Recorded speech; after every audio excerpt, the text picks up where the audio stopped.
ஒடுக்கப்பட்ட சமூகத்தை சார்ந்த மாணவர்கள் தங்களுடைய கல்வி நிறுவனங்களில் மிக மோசமான சாதிய பாகுபாட்டுக்கு உள்ளாக்கப்பட்டு ஒடுக்கப்பட்டு தன்னுடைய உயிரை மாய்த்து கொண்டிருக்கின்றார்கள். நான்வெஜ் சாப்பிடுற பிள்ளைங்க ஒளிஞ்சு ஒளிஞ்சு சாப்பிட வேண்டிய ஒரு அவலமான நிலைமை. இது ஒரு மிக மோசமான பாகுபாடு இல்லையா? குழந்தையிலிருந்து சாதிய உணர்வோடு தான் இன்றைக்கு நம்முடைய இந்தியாவிலே மாணவர்கள் வளர்கின்றார்கள். சமைத்து கொடுத்தால் நாங்கள் எங்களுடைய பிள்ளைகளை அனுப்ப மாட்டோம் என்று சொல்லி ஊரோட நிப்பாட்டி வச்சுட்டாங்க. அந்த குழந்தைங்களுக்கு சாதி என்றால் என்ன தெரியும்? இந்த சமூகம் அவர்களுக்கு எதை கற்றுக் கொடுக்கின்றது? ரோஹித் வெமுலாவினுடைய அம்மாவினுடைய போராட்டம் இன்னொரு புறம். நீதிமன்றத்திலே அவர்கள் நீதிமன்றத்தை அணுகி இது போன்று என்னுடைய மகனை போன்று வேறு எந்த ஒடுக்கப்பட்ட சமூகத்தை சார்ந்த மாணவனும் கல்வி வளாகங்களிலே உயிரை மாய்த்துக் கொள்ளக் கூடாது என்பதற்காக அவர்கள் நீதிமன்றத்திற்கு சென்றார்கள். ஒரு மனு தர்ம சிந்தனை உடைய பாடத்திட்டங்களை வலிந்து புகுத்தி கொண்டிருக்கின்றது. இப்படிப்பட்ட ஒரு மனு தர்ம கருத்துக்களை புகுத்தி தன்னுடைய பாடத்திட்டத்தை கொண்டு வருமேயானால் எப்படி ஒரு சமத்துவ கல்வி நிலையங்கள் இன்றைக்கு உருவாகும் என்ற கேள்வியை நாங்கள் கேட்கின்றோம். மனுஸ்மிருதிய ஒரு பக்கம் கொண்டு வருவீங்க, இன்னொரு பக்கம் சமத்துவத்திற்கான ஒரு சமத்துவமான ஒரு கல்வி நிலையங்களை உருவாக்குறதுக்கு தான் இந்த மாதிரியான வழிகாட்டுதல் என்று சொல்லிக்கிறீங்க அப்படின்னு சொன்னா இது யாரை ஏமாத்துற வேலை? தன்னுடைய இந்த அரசு ஒரு பாடத்திட்டத்திலே இணைப்பதற்கான பெரும் முயற்சியை ஒவ்வொரு மாநிலத்திலும், குறிப்பாக அவர்கள் ஆட்சி செய்கின்ற மாநிலங்களிலே முயற்சி செய்து கொண்டிருக்கின்றார்கள். இன்னும் சொல்ல போனால் அடுத்து வருகின்ற காலம் ஒரு மிக இருண்ட காலம்.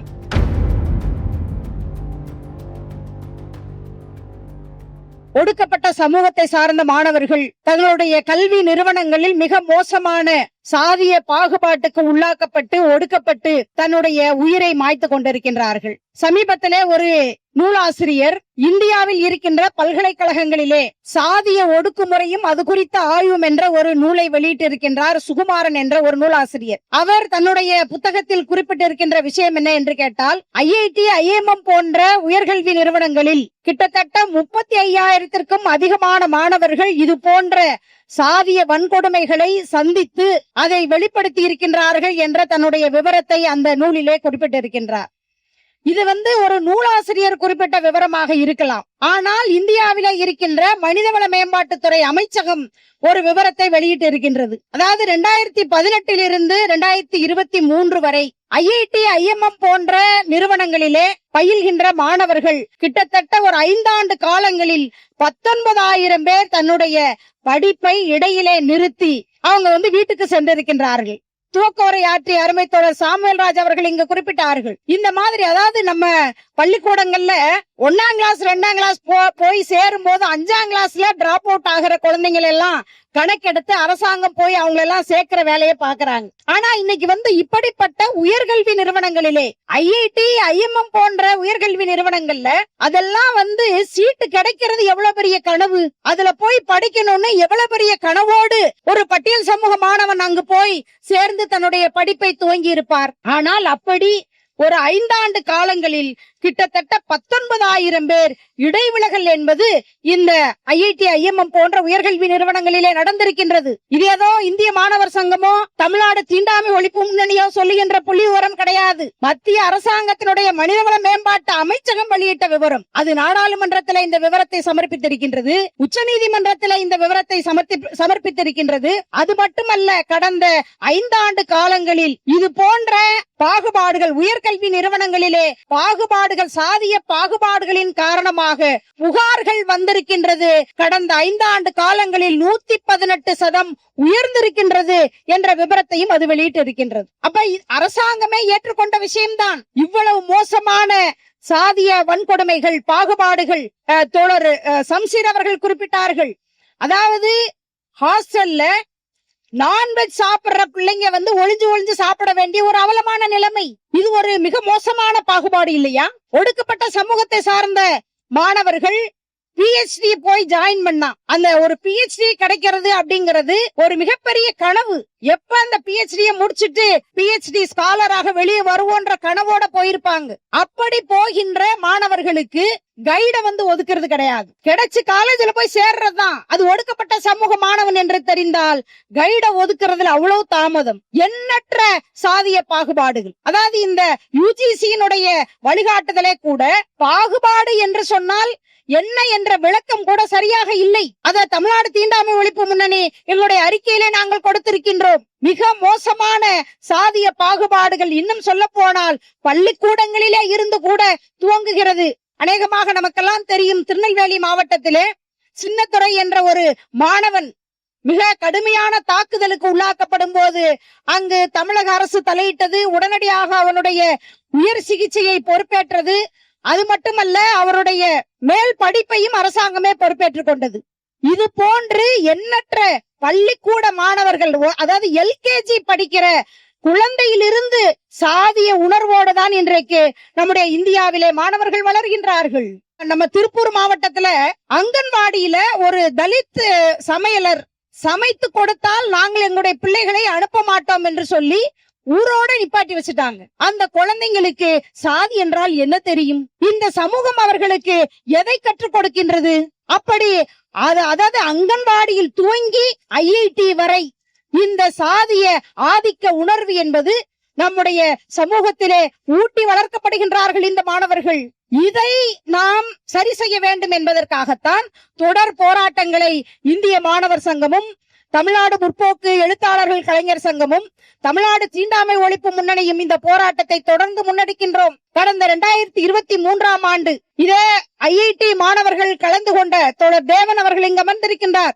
அவரோடு சேர்ந்து இங்கு IIT மாணவர்கள் வந்திருக்கின்றார்கள். தமிழ்நாடு தீண்டாமை ஒழிப்பு முன்னணி உயர்கல்வி நிறுவனங்களிலே இருக்கின்ற இந்த சாதிய பாகுபாட்டை களைவதற்கான ஒரு மிகப்பெரிய கருத்தரங்கத்தை நாம் நடத்தினோம். மார்க்சிய கம்யூனிஸ்ட் கட்சியினுடைய அரசியல் தலைமை குழு உறுப்பினர் தோழர் சுபாஷினி அலி அவர்கள் வந்திருந்தார்கள். UGC-யினுடைய தலைவராக இருந்த சுகதேவ் தோரட் அவர்கள் வந்திருந்தார்கள். திருமிகு சுகதேவ் தோரட் அவர்கள் இது போன்று பல்கலைக்கழகங்களிலே உயர்கல்வி நிறுவனங்களிலே இருக்கின்ற சாதிய பாகுபாடுகளை களைவதற்காக எண்ணற்ற ஆலோசனைகளை வழங்கிய ஒரு முக்கியமான தலைவர் அவர். அவரை கொண்ட ஒரு கருத்தரங்கத்தை நடத்தினோம். ஏராளமான மாணவர்கள் வந்திருந்தார்கள். அன்றைக்கு கூட ரோஹித் வெமிலாவினுடைய தாயாரை அழைத்திருந்தோம். இறுதி நேரத்தில் அவரால் வர முடியாமல் போனது. ரோஹித் வெமிலா சட்டம் என்ற ஒரு சட்டத்தை நாம் கேட்கின்றோமே, அதற்கெல்லாம் தமிழ்நாடு தீண்டாமை ஒழிப்பு முன்னணி, இந்திய மாணவர் சங்கம் போன்ற அமைப்புகளுடைய போராட்டங்கள் ஒருபுறம், ரோஹித் வெமிலாவினுடைய அம்மாவினுடைய போராட்டம் இன்னொரு புறம். நீதிமன்றத்திலே அவர்கள் நீதிமன்றத்தை அணுகி இது போன்று என்னுடைய மகனை போன்று வேறு எந்த ஒடுக்கப்பட்ட சமூகத்தை சார்ந்த மாணவனும் கல்வி வளாகங்களிலே இது போன்ற உயிரை மாய்த்து கொள்ளக் கூடாது என்பதற்காக அவர்கள் நீதிமன்றத்திற்கு சென்றார்கள். இன்னும் எத்தனையோ பெற்றோர்கள் இது போன்று தன்னுடைய மகளை சாதிய ஒடுக்குமுறைக்கு பல்கலைக்கழகங்களிலே உயர்கல்வி நிறுவனங்களிடையே தன்னுடைய மகளை இழந்தவர்கள் இது போன்ற நீதிக்கான போராட்டத்தை எங்களுடன் இணைந்து நடத்தி கொண்டிருக்கின்றார்கள். UGC-யினுடைய வழிகாட்டுதல் இதை நாங்கள் முழுமையாக ஏற்றுக்கொள்ளவில்லை. இன்னும் சொல்ல போனால் இந்த வழிகாட்டுதல் என்பது IIT, IMM போன்ற நிறுவனங்களில் அது அமல்படுத்தப்படாது. அது IIT, IMM போன்ற உயர்கல்வி நிறுவனங்களிலும் அது அமலாக வேண்டும் என்பதை வலியுறுத்துகின்றோம். அது மட்டுமல்ல, அதாவது மார்க்சிய கம்யூனிஸ்ட் கட்சியினுடைய அரசியல் தலைமை குழு ஒரு அறிக்கையை கொடுத்திருந்தது.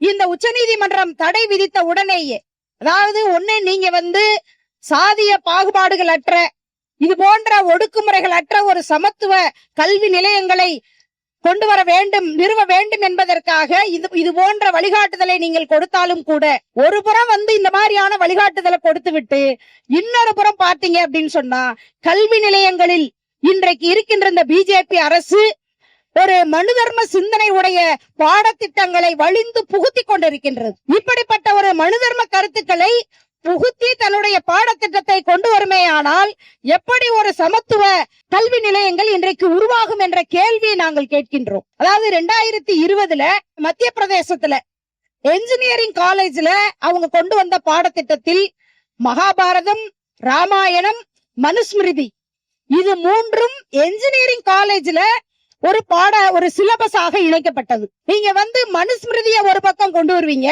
இன்னொரு பக்கம் வந்து சமத்துவத்திற்கான ஒரு சமத்துவமான ஒரு கல்வி நிலையங்களை உருவாக்குறதுக்கு தான் இந்த மாதிரியான வழிகாட்டுதல் என்றும் சொல்லிக்கிறீங்க அப்படின்னு சொன்னா இது வந்து யாரை ஏமாத்துற வேலை?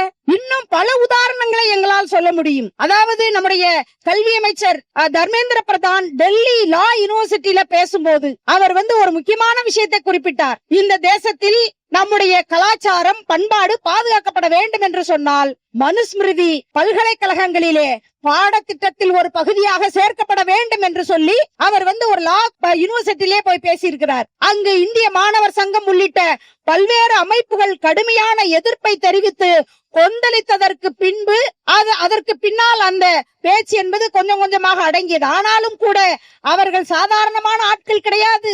இந்திய தேசத்தினுடைய அரசியலமைப்பு சட்டம் வந்த போதே கூட இந்த அரசியலமைப்பு சட்டத்தில் மனுஸ்மிருதியின் நிழல் கூட படவில்லை.